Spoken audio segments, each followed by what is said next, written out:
بسم الله الرحمن الرحيم قل أوحي إلي أنه استمع نفر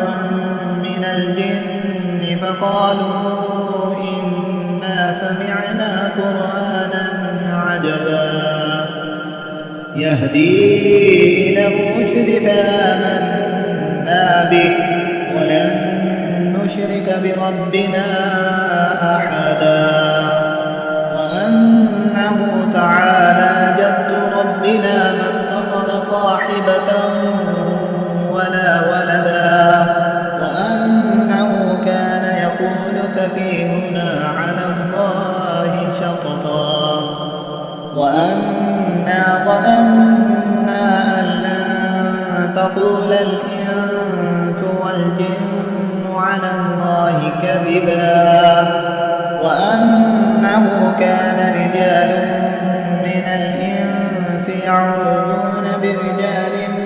من الجن فزادوهم رهقا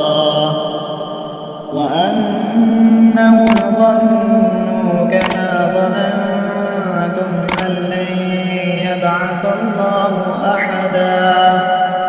وأنا لمسنا السماء فوجدناها مليت حرسا شديدا وشهبا وأنا كنا نقعد منها مقاعد للسمع فمن يستمع الآن يجد له شهابا رصدا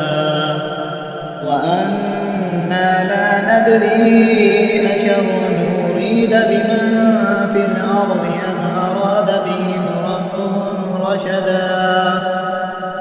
وأنا منا الصالحون ومنا دون ذلك كنا طرائق قددا وأنا ظننا أن لن نعجز الله في الأرض ولن نعجزه هربا وأنا لما سمعنا الهدى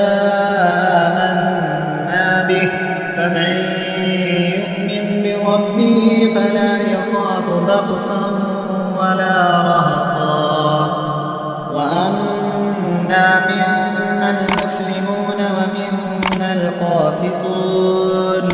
فمن أسلم فأولئك تحروا رشدا وأما القاسطون فكانوا لجهنم حطبا وأن لو استقاموا على الطريقة لأسقيناهم ماء غدقا لنفتنهم فيه ومن يعرض عن ذكر ربه يسلكه عذابا صعدا